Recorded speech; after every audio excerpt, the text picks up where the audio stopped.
All right, we're live. We're here talking about Live. Reefers Creepers. Thank you for joining us. This is going straight into our Patreon. So hopefully people follow us on Patreon and can contribute. We're trying to raise some funds. It's not going to be enough for what we need for our feature film, but it is going to help us get started and help us with all the development stuff, which is the stage we're in right now. So thank you for tuning in. My name is Miguel Cantu. I'm one of the writers. Everybody else had part in writing this film.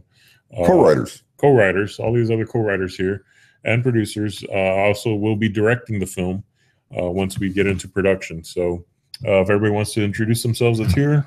Well, my name's Eddie Hill, and I'm one of the co-writers and producer for Reefers Creepers. I want to thank everybody for joining in, first of all, and let everybody know that this is going to be an experience that's not only an experience for us, because this is basically our first rodeo, but we want it to be an experience for you as well. Because if you are thinking about creating a film or doing a feature film, or even a short film for that matter, or something that you would like to say have posted on Netflix, YouTube, or anything whatsoever, this is going to show you basically the ups and downs of what we go through. We decided we'd do this because, one, we could use the help and the funding without doubt, because we're going to go over the process and how much it really costs to film a project like this and of this size, which in all reality really isn't as much as a normal feature film, but it is expensive, and it is very expensive.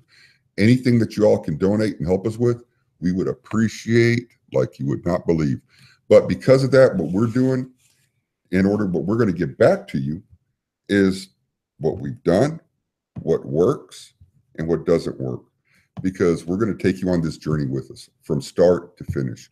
So through the process of right now, us getting it up and running, to the process of filming it, to the process of getting it, the film and the video out there, you're going to be joining us the whole time. And we're going to be letting you know exactly how hard it is to get one of these done. So please. Or how easy. We might, tomorrow we might get an investor and say, oh, stumbled upon somebody that liked the idea and wanted to go ahead and just put some money in, and we could tell you the whole process, how everything went. We pray that happens. But okay, reality of the fact is it's going to be tough to do. It's been a hell of a process so far. Okay, and so anyway, next is right here. Hi, I'm Rene Rodriguez. So I'm one of the writers and producers, but what Eddie's been saying is that it's been a hell of a process so far. It's been a lot of downs. We're starting to get back up there. It's been a lot of work so far. I know we have a lot more work to do, but we're gonna make it. I got a really good feeling about this show. We're gonna do great. We've learned a lot. We want to share it with everybody. Our triumphs, and especially, the stuff that we've learned the hard way. We're still learning. We're still beginners, but we're getting there. We're getting there. So, Miguel, do you want to start off by telling everybody how we actually got started on this venture and what, how it all began? I'm gonna put this mic a little bit closer in. So a lot of people that follow us already, which are going to be the first ones watching this, they already know and follow Eddie, who's been a paranormal investigator for I don't know how long, over 20 years or so. And we have been developing a television series, or what we hope to be a television series. Now that new media is taking over, everybody wants to stream everything. Everybody wants to put it on either Facebook or Netflix or Hulu or some other kind of service.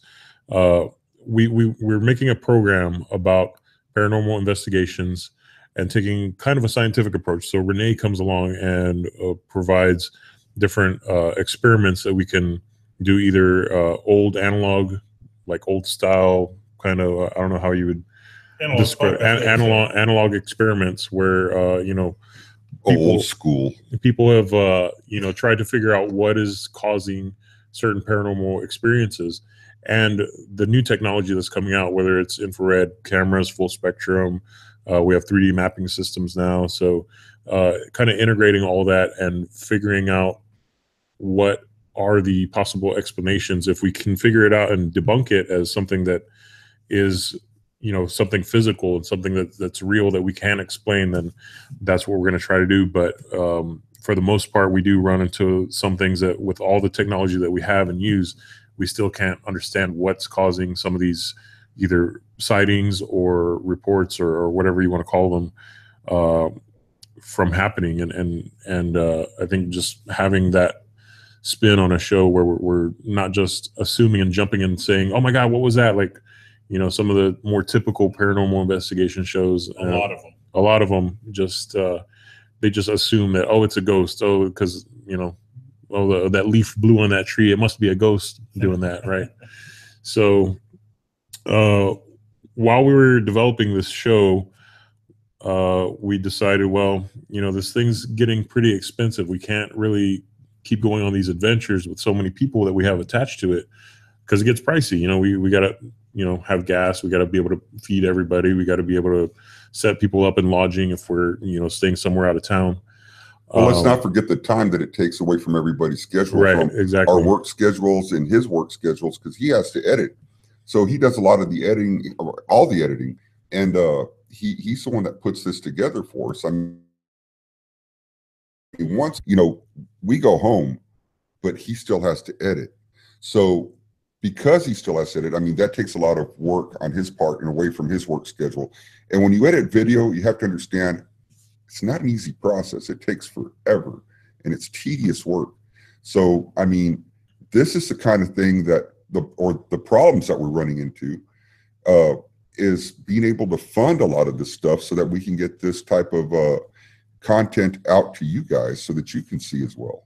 So the way Reefers Creepers came about was we were brainstorming one day and said, how can we get money to do the paranormal show that we want to do, be able to fund it in the meantime, unless, another investor came along or a show picked it up. How can we keep funding it in the meantime ourselves so we can do it?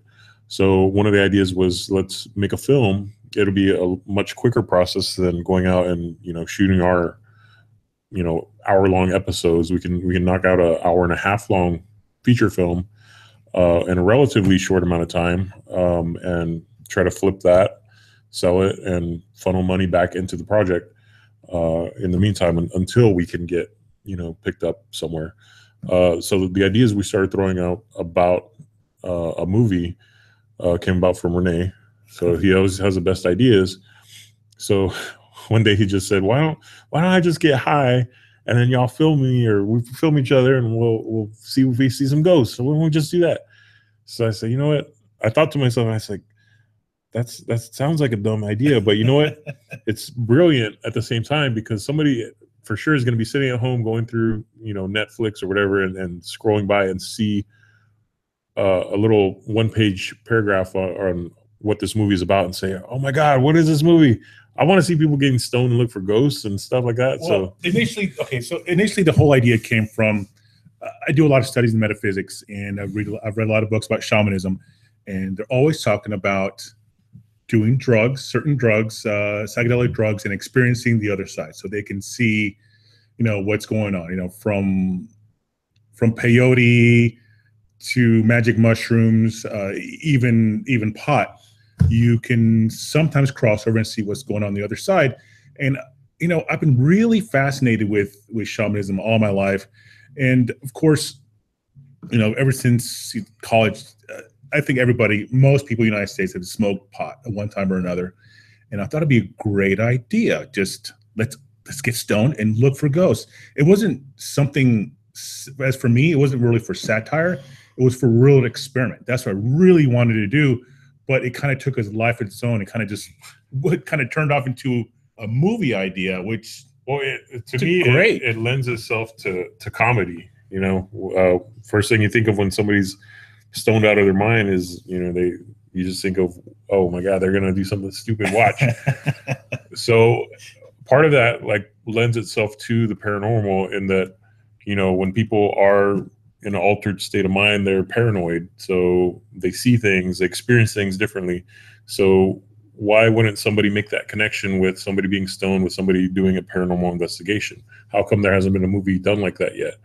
And, why can't we add comedy to it? Why does it have to be creepy? Why can't we do both? So When we started writing for it, the guys started just joking around, and we just said, okay, how would you react to this kind of situation? And we just started typing out, everybody's opinions and what they would say in that experience. So a lot of people say when you write a movie, write what you know, because you're going to be the best author for that kind of thing. If you already know that subject, you don't have to do a lot of research. You already know what to write about. So I mean, Eddie and I have been doing paranormal investigations for a long time. He's done it a lot longer than I have, but I've been doing it amateur since I was a little kid. I've been filming the skies and seeing a bunch of cool stuff up there. But I guess you can say professionally, I've been doing this since about 2008.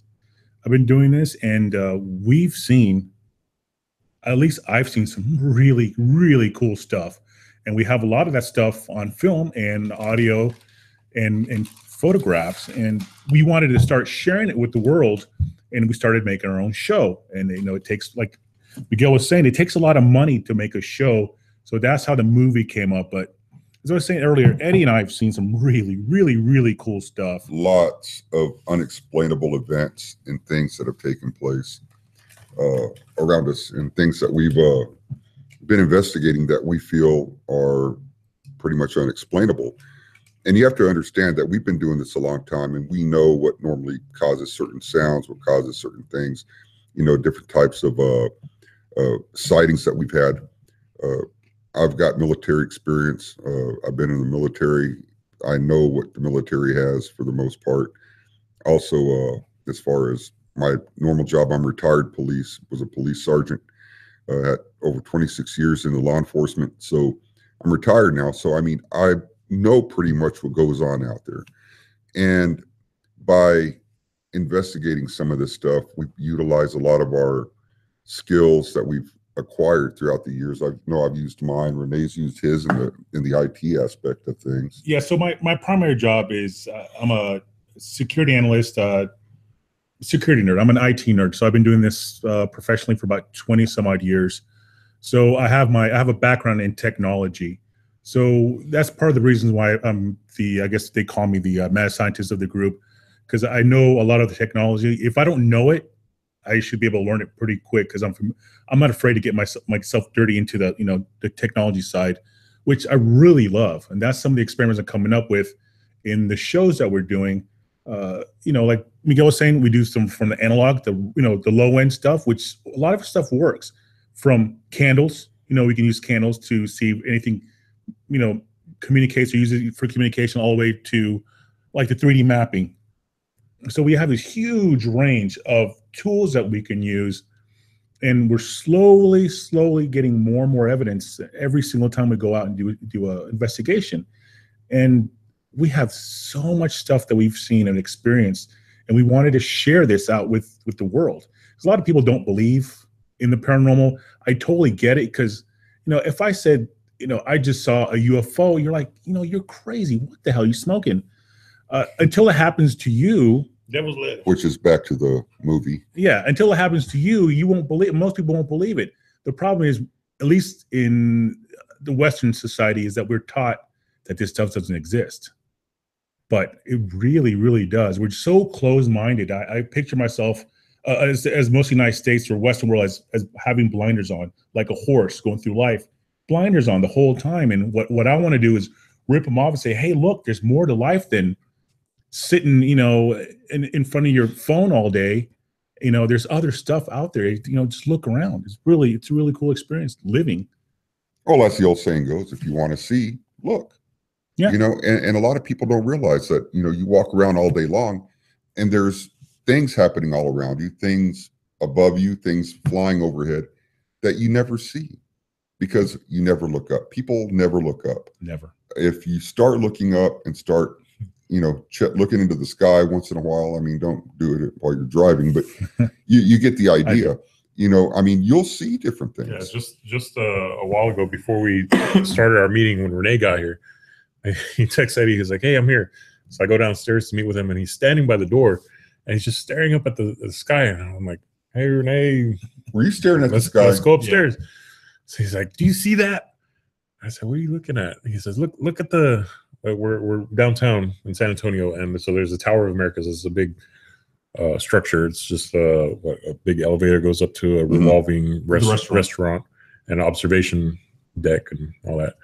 So it says, look up in the sky. You see that? So I'm looking, and we see this black vertical line, I guess is best explanation. Yeah. So I'm looking at it, I say, that's a cloud, Renee. He's like, you sure it's a cloud? I said, yeah, I think so. I mean, it looked like a cloud, but it I mean, look like a cloud. It did look a little darker than, it might have been a rip in the fabric of time. Yeah. So, I mean, just because we couldn't see it, I mean, it doesn't mean we can't look. I got so used to looking up all the time. Like my whole life, I've been seeing strange things up in the sky. You know, you can laugh about it all day long, but I've been observing UFOs since I can remember. I've had lots of experiences, so I got used to looking up. And I used to go to the MUFON meetings here in San Antonio, Mutual UFO Network here in San Antonio all the time. And they took my logo and they started using it. My thing is, I used to say, just look up. If you just look up, I promise you, you'll see UFOs. I'm not just talking about drones or airplanes. You will see unidentified flying objects. There's always stuff flying above you, but most people never, ever look up, ever. You know what I just thought of? We've sat here and talked a little bit about me and you, and Mike has not said anything about what he does and why I have this torso sitting right behind me. Oh, yeah. And I mean, it's not a sex doll, trust me. No. I mean, it's got a hole in the chest. You can do whatever you want with that. But. Wait a minute. Now, are we talking about experience here? No. Are we talking like you actually? No. You know, I was wondering. It gets lonely here at night. He stays here very late at night. So if you haven't noticed, I do special effects as well. We have a shop area outside. Been doing that for close to 10 years now, along with video production. So kind of goes hand in hand. I kind of wanted to show some of the work that I do. No pun intended. So showing some of the work that I do through video. So I taught myself how to edit. I'm entirely self-taught when it comes to film production, editing, special effects, everything. Self-satisfying, yeah. The only thing that I went to school for was my degree in biology, which I went to Incarnate Word and then UTSA. But, you know, I've not even used my degree for anymore at all, really. I mean, unless for anatomical references and things like that. That's the only thing it comes in handy for. But, you know, since we've been doing production on Paranormal Analytical and now Reefers Creepers, we have a slate of films that we want to get done.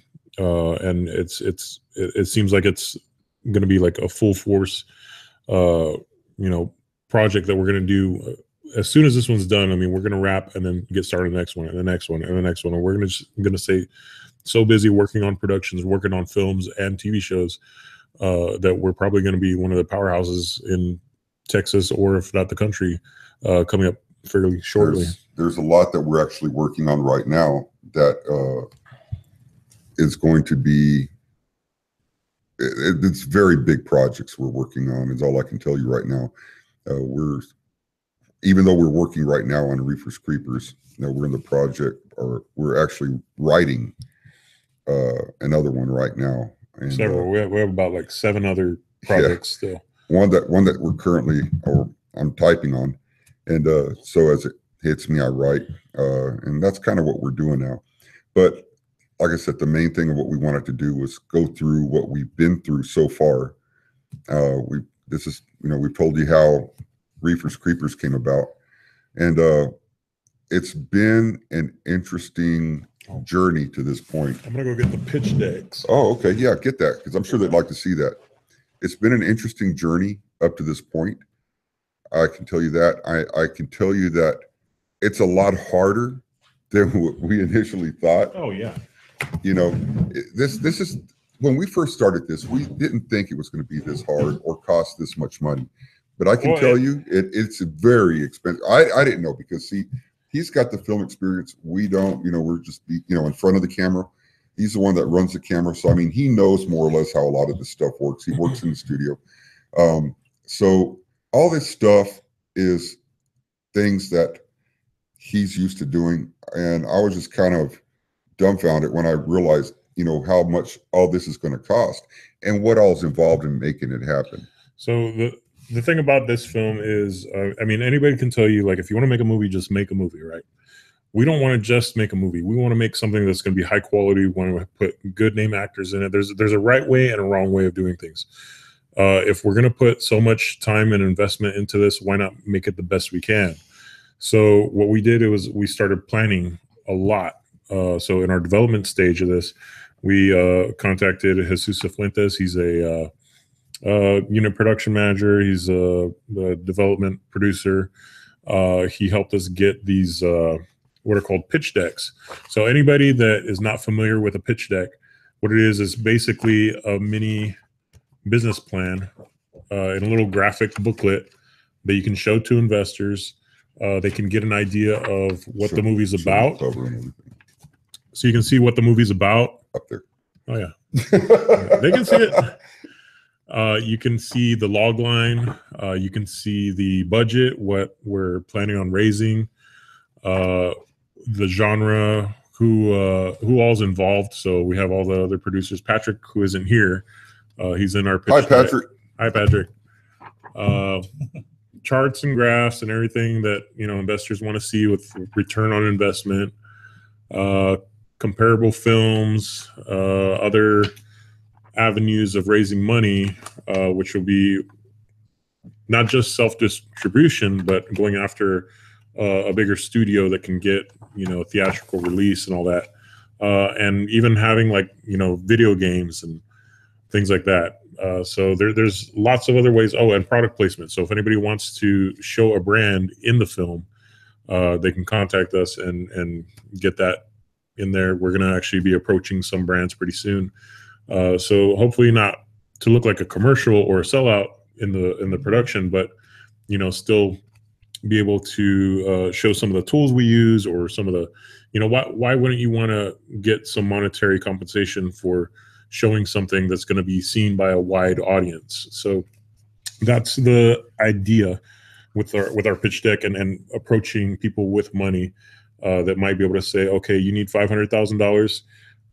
Which is our budget, by the way. Yeah, our budget's $500,000. It's a little bit more actually, but I think we can change some things up.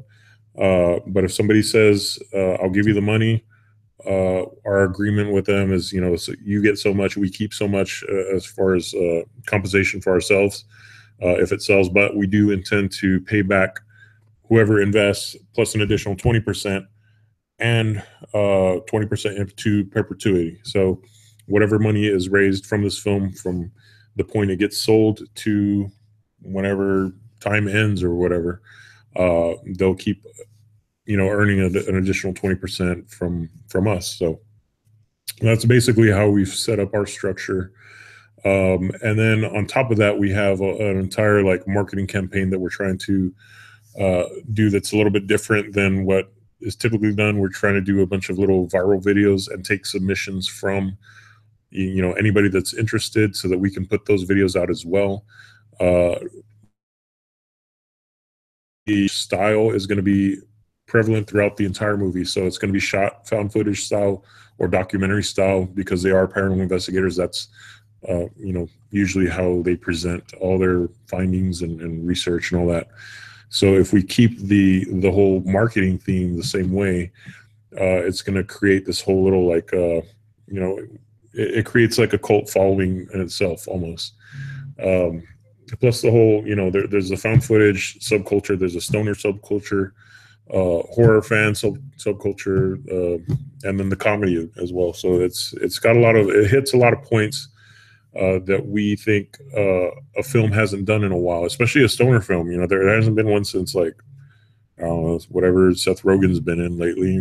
Well, there's been a lot of them, but there's been some terrible ones. Yeah, there's been some terrible ones lately. But I saw one last night. It was terrible. I don't want to say the name, but I only got 40 minutes into it. And let's say I had a talking bong in it. And it was Talking bong. It was terrible. I'm sorry if you know who you are. Just, man, I couldn't believe it. If they can do it, yeah, and these films, they'll make money. You know, you just said they have like 5 other sequels lined up. Yeah. but you know, it's one thing to, like I said, you make a movie, or you make a movie the right way, where you get like A-list actors and you know, people that can instantly, you know, make you somebody. You know, if we were to just cast anyone and just put like some no-name actors in this film, I mean, yeah, we'd get lucky for, you know, any kind of distribution deal. But if we get name actors, which is where a lot of our money's going into, and marketing, then I think we stand a chance of like instantly making it big, to where we can get all these other slated projects out in a short amount of time. Well, right now we're actually almost at a 30-minute mark. Do you want to go over just to start, if there's somebody's thinking about doing this, you know, and they want to get a movie off the ground?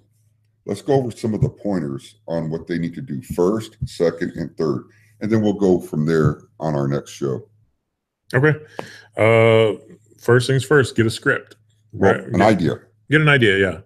Talk it over. Get some friends together. I mean, if you're doing it yourself, then of course, you know, like I said, write what you know. Build on that idea. Think of your characters. Think of development. Think of the way they interact with each other. Think of what they would do in certain situations. If you have people that already fit those characteristics, ask them questions and say, "What would you do if this happened to you?" Take notes. Put that into your story. Research. Do your own research. Yeah. If you don't know, you know, what you're writing about, then yeah, definitely, you know, go find out. Go talk to whoever you need to. Read a bunch of books. But easiest way, write what you know. I really would not suggest doing, even though like some people still do it, just for either film festival recognition or establishing themselves and what they can do, but making a short film. If you're going to do a short film, you might as well do a feature film. It's just a couple of days more worth of work, worth of shooting, and we got a motorcycle coming through, and a couple of days more worth of editing. If you invest a little bit more time, energy, and money into your project, you can make it a decent short feature film and be able to sell it. Whereas the short film, you can't really make any money off of. You just put it in festivals and hope you get some kind of recognition, or it leads to you directing a feature film based on proof of concept, where you can show that you made a successful film. So I would really recommend, you know, get your mind set on and dedicated to making a feature film if you're going to do it. And there's also some programs out there that you can pick up that will teach you how to basically start writing your script and creating your characters and, you know, your log lines and everything else that you need when you're creating your script and getting everything set up and ready. So learn as much as you can about script writing. There's a lot of good programs and tutorials online that you can get or go to and learn how to do them. It's very important. They're looked at very closely when you go to basically register your script and everything else that you need to do with it. So we'll go over everything step by step. Like I said, this is just our very first video on here, but we want to take you on that journey from start to finish and what we've done up to this point and what's worked and what hasn't worked. And we're going to go from there every week. And we're going to let you know what we've done and what's worked and what doesn't work, so you don't make the same mistakes that we do. And we can see more great films out there and more artists that are going to be coming to life and coming toward the cinema and toward the cameras with great films and great entertainment for all of us. Because that's what it's all about. I mean, we don't have a whole lot as far as great entertainment anymore, other than some awesome films. And we're looking for more talent that's going to be out there and able to produce these. So with that in mind, you know, I'm going to let Renee say his farewells. Y'all take care. I'll be looking forward to seeing you next time. And I hope that you share this, get it out there, let everybody know about us. Because if you're thinking about creating your own film and this is just a thought and you're trying to go from there, this is the video to watch. So watch us, learn from us, follow us through our mistakes, our downfalls, and also our uprising. Because eventually what we're talking about right now, you're going to be seen in a movie theater. Renee?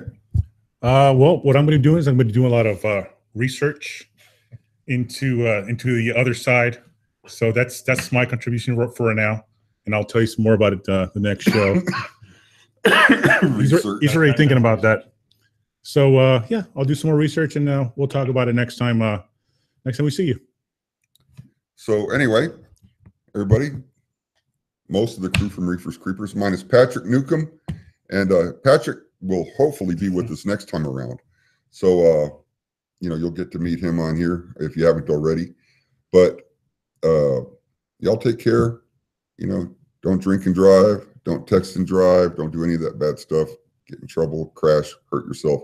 We want to see everybody back next time. We do.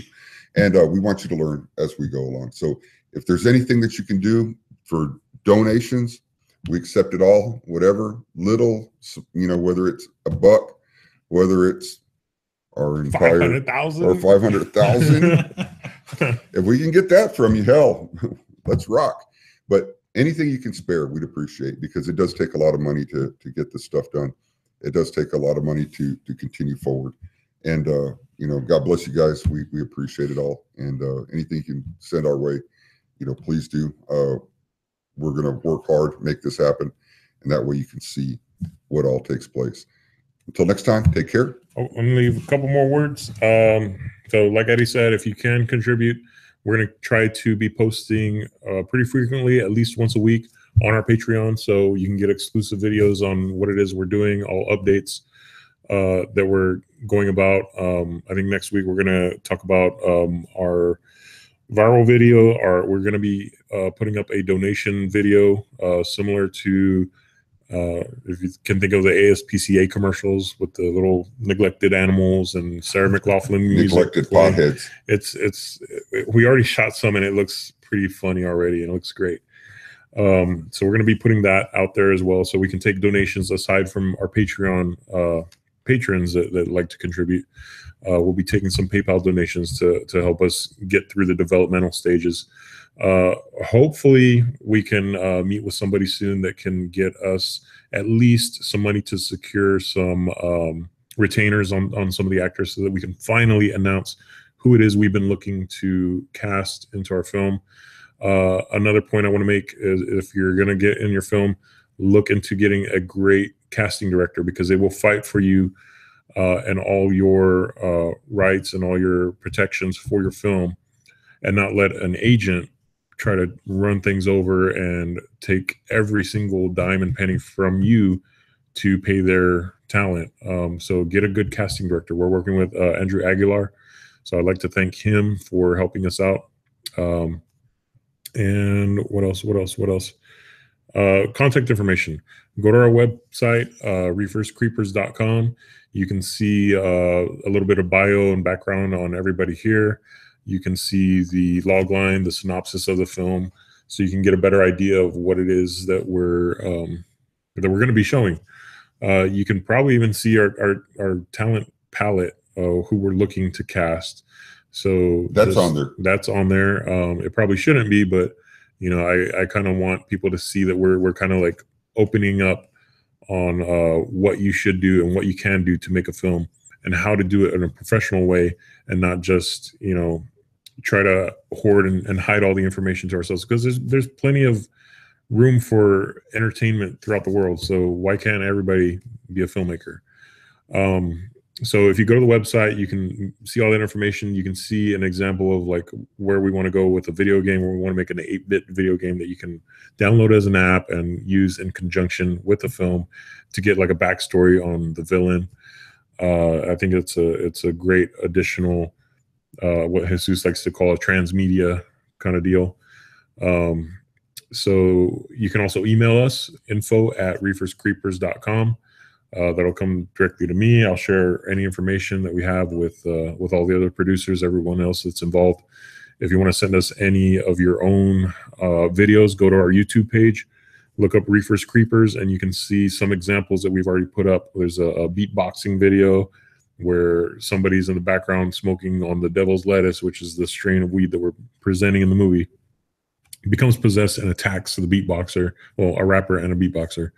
And then a second video of two guys standing around security cam footage while one smokes and attacks his coworker. So it happens kind of in a funny way, and that's what we want people to submit to us as well. So if you can shoot your own, do it on a cell phone. We don't need anything, like we don't need an Alexa or Red camera footage or anything. We just need something simple, selfie camera stuff, you know, that works best.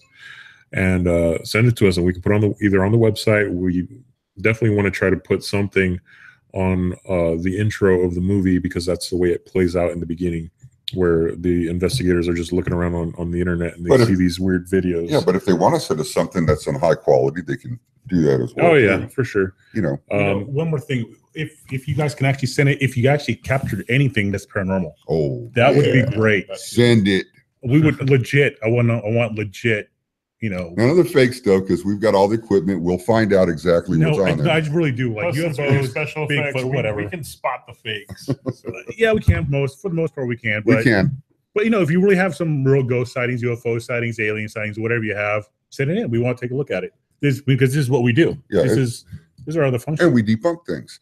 But also, don't forget our Facebook page, facebook.com/Reefers Creepers. Join it. Okay, like it, share it. Let's get all the information out there that we can. We're looking for you guys to help us. I mean, without you, there's no need to even make the film. So give us the hand that we need.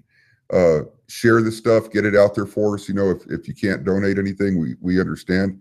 But if you can get this stuff out and at least share the videos and share the information and get it out there, that's, you know, at least helping us with that, because we appreciate everything that you guys can do. But anything that y'all can spare, we really would appreciate it. Mike? Final words. Thank you for checking out our Patreon. Hopefully, if you can contribute just $1 or $2 or $5, just whatever, you know, we don't ask for much. But like I said, it does help out when we got to get, you know, things printed, if we got a flyer, something, you know, all that kind of stuff. Every little bit counts. So that's about it. Well, hopefully next week we can bring you some more information on the film. Oh, we will. There's a lot, believe me. Oh, yeah. I could talk for hours on this. Oh, we don't. I actually would prefer if we did, but nah, we'll cut it off here. Thank you for watching, and we'll see you next week. And take care, everybody. And do us a favor, please. Like I said before, share. Get this stuff out there. Anything you can donate, whatever. I mean, every little bit helps. So please don't feel like it's a small amount and we won't appreciate it, because we will. It doesn't matter if it's $1, $2, $3, whatever it could be. We appreciate any and all donations, you know, you could send to us. There's no amount that's too small. You know, we appreciate it all. Or too big. Or as he says, or too much. I mean, send what you can. So help us out, and we hope that the information that we're going to be giving you helps you out. You know, spread the word, please, and we'll be giving you all the information that we can on every step of the way. Next week, we're going to actually go into a lot more detail as far as what we've done up until that point. So you'll be starting to get caught up on that. And then from there, every week, it's going to be a little bit different, a little bit more. And we're going to continue from there. Take care, everybody. Love you. Bye.